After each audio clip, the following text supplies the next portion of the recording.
नमस्कार, मी आरती जोशी. या ठिकाणी आपण पहिल्या व्हिडिओमध्ये नेगेटिव्ह एनर्जी रिमूव्ह कशी करायची ते पाहिली. पहा, या ठिकाणी प्रत्येक गोष्ट ज्या पद्धतीने आपण आपलं शरीर, आपलं मन विचार करतं त्याच पद्धतीने आपण स्वतः घडत असतो. आपल्या जीवनाची दिशा, दशा ही सगळी आपल्या हातामध्ये आहे. ज्या पद्धतीने आपण विचार करू त्याच पद्धतीने आपलं माइंड आपल्या मेंदूला सूचना करणार आहे आणि बॉडी त्याच पद्धतीने कृती करणार आहे. त्याच्यामुळं ज्या पद्धतीचे विचार आपले असतील त्याच पद्धतीने आपण घडणार आहोत. मग साधं सिंपल आहे की आपण कसं घडायचं हे आपल्या हातामध्ये आहे. जर आपल्या मनाला आपण सूचना केल्या की या पद्धतीने माझं स्वप्न आहे, त्या पद्धतीनेच मला जीवनामध्ये पुढे जायचं आहे, तर मन सुद्धा शरीराला सूचना करून त्याच पद्धतीचं कार्य हे करून घेऊ शकतं. मग आपल्या जीवनामध्ये आपली चावी, आपल्या जीवनाचं ध्येय, आपलं भाग्य सगळं हे आपल्याच हातामध्ये आहे.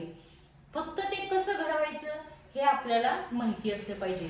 पहा, या ठिकाणी रात्री झोपत असताना जेव्हा आपण निगेटिव्ह एनर्जी जाळतो त्याच वेळेस रात्री झोपल्यानंतर आपलं शरीर हे शांतपणे झोपतं, परंतु मन हे सतत कार्य करत असतं आणि रात्रीचा कालावधी हा अतिशय शांत असतो. ब्रह्मांडामध्ये पण गतिविधी शांत असते आणि अशा वेळेस जर गोंगाट नसतो, बाहेर गोंधळ नसतो आणि त्यावेळेस जर तुम्ही मनाला योग्य सूचना केल्या तर निश्चितपणे तुमचं मन हे सतत विचारच करत असतं.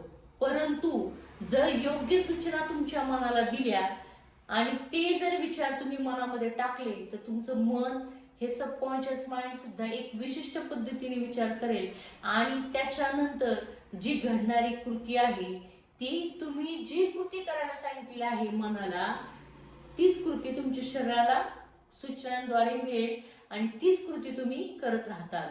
पहा, या ठिकाणी आपण प्रथमतः शांत आणि स्थिर व्हायचं आहे आणि आपल्या स्वतःवर आपल्याला फोकस करायला शिकायचं आहे. लक्षात ठेवा की जीवनामध्ये आपलं ध्येय, आपलं लक्ष, आपले उद्दिष्ट आपल्याला माहिती असणे खूप गरजेचं आहे.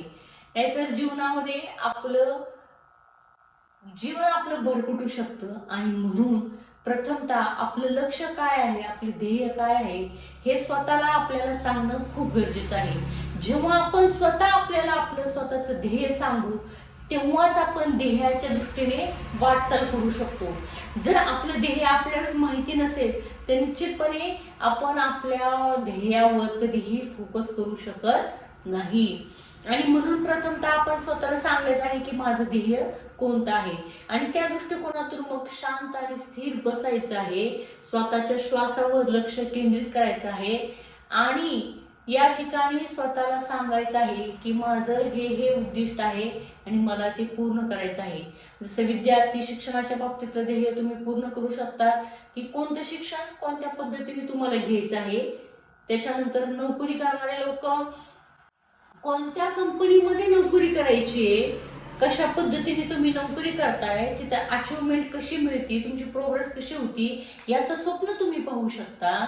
जे व्यवसाय करतात त्या व्यवसायामध्ये तुम्ही तुमच्या आवडीचा व्यवसाय, तुमचं पॅशन फॉलो करताय, त्याच्यामध्ये तुम्हाला आनंद मिळतोय, त्याच्यामध्ये तुमची प्रोग्रेस होती, ग्रोथ होतीये, प्रचंड व्यवसाय भरभराटीला आलेला आहे, या पद्धतीचं स्वप्न तुम्ही पाहू शकता. ज्या स्त्रियांना आपली स्वप्न पूर्ण करायचे आहे, जे स्वप्न तुम्ही पाहता ती स्वप्नच घेऊन सतत त्या गोष्टीवर विचार केला तर निश्चितपणे तुमचं स्वप्न तुम्ही साकार करू शकता. तुमच्या माइंडला ज्या पद्धतीने तुम्ही तयार करताल तुमचं मन त्या पद्धतीने तयार होईल आणि त्याच पद्धतीने तुम्ही तुमचं मन शरीराला सूचना करून त्या पद्धतीने तुमचं कार्य तुमच्या शरीराकडून तुमचं मन करून घेईल.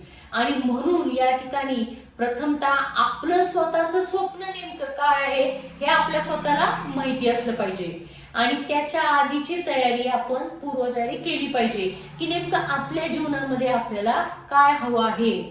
छोट्या छोट्या गोष्टीपासून आपण सुरुवात करायची. तुम्ही जर म्हटले की मला खूप मोठी गोष्ट हवी आहे तर त्याला खूप वेळ लागेल आणि म्हणून आधी छोट्या छोट्या गोष्टींवर फोकस करा. छोटी छोटी ध्येय, छोटे छोटे लक्ष तुम्ही आधी स्वतःच्या डोळ्यासमोर आणा आणि एक एक स्टेप पुढे चाला. जसं आपण म्हणतो की आपण पहिली शिक्षण घेतो, एकदम 10वीचं शिक्षण घेत नाही.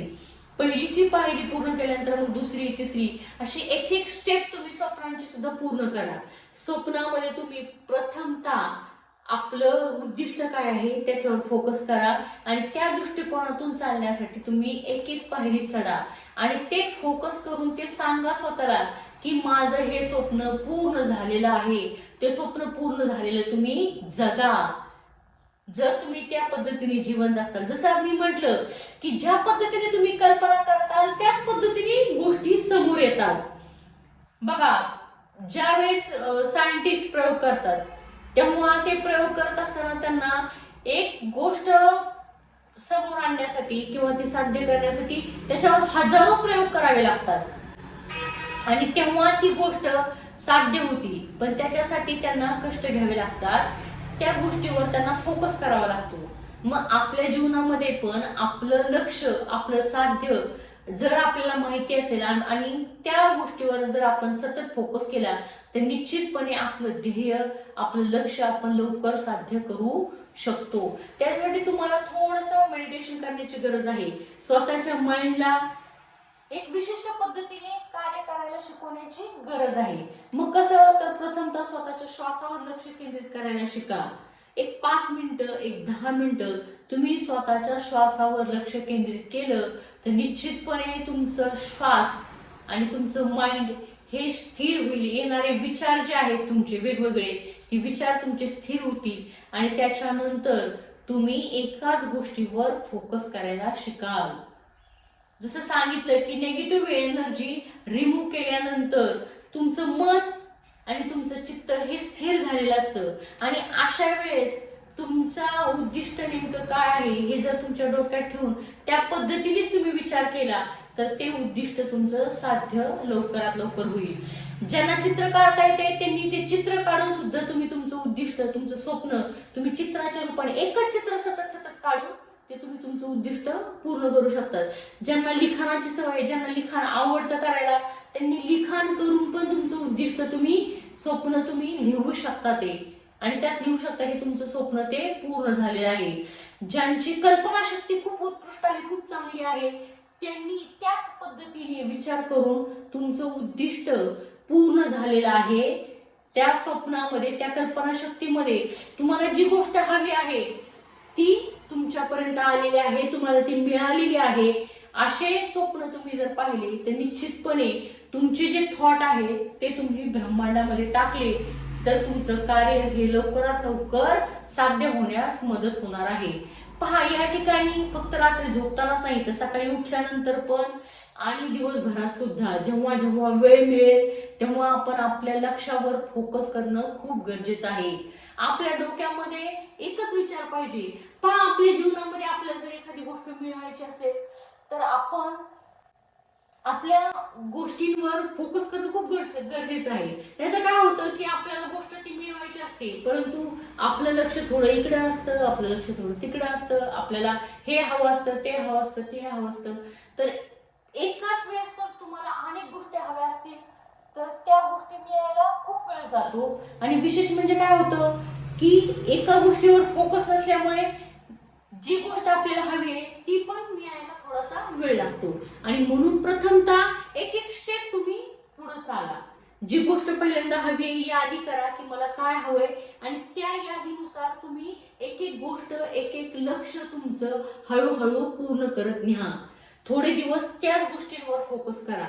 कमीत कमी 41 दिवस, कमीत कमी 41 दिवस एका गोष्टीवर विचार करा. कमीत कमी तुम्ही जास्तीत जास्त जर तुमचं जेवढं स्वप्न मोठं असेल आणि जर ते स्वप्न तुम्हाला पूर्ण करायचं असेल तर तुम्ही सातत्याने एकच स्वप्न पाहून, एकाच स्वप्नावर, एकाच गोष्टीवर, एकाच ध्येयावर तुम्ही लक्ष केंद्रित करू शकतात. आणि जर तुम्हाला छोट्या छोट्या गोष्टी पूर्ण करायच्या असतील तर छोट्या छोट्या गोष्टींसाठी कमीत कमी तुम्ही 41 दिवस, ज्या 41 दिवस तुम्ही त्या गोष्टीवर, उद्दिष्टावर, तुमच्या ध्येयावर लक्ष केंद्रित करा आणि तुमची ही गोष्ट तुम्ही साध्य करू शकतात. अशा पद्धतीने तुम्ही पॉझिटिव्ह गोष्टींचा विचार करून तुमच्या मनाला घडू शकता आणि तुमचं जे मन आहे ते तुमच्या मेंदूला सूचना देऊन तुमच्या शरीराकडून ते कार्य करून घेतं. आणि म्हणून काय म्हणू शकतो आपण की निगेटिव्ह हे आपल्या जवळ जर आपण ठेवायचंच नसेल तर आपण निगेटिव्ह एनर्जी जाळून पॉझिटिव्ह एनर्जी जी आपल्या जवळ आपल्याला ठेवायची आहे, सतत त्या गोष्टीचा विचार केला तर निश्चितपणे आपली पॉझिटिव्ह एनर्जी आपण आपल्या जवळ ठेवू शकतो. धन्यवाद. या ठिकाणी जर तुम्हाला हा विषय आवडला असेल तर निश्चितपणे याच्यावर कमेंट करा, लाईक करा आणि या ठिकाणी पुढेही आपण भरपूर काही गोष्टींवर चर्चा करणार आहोत. जर तुम्हाला काही वाटत असेल की कुठल्या गोष्टीवर चर्चा करणं आवश्यक आहे तर त्या पद्धतीने तुम्ही मला कमेंटही करू शकता. धन्यवाद. सगळ्यांना अभिष्ट चिंतन.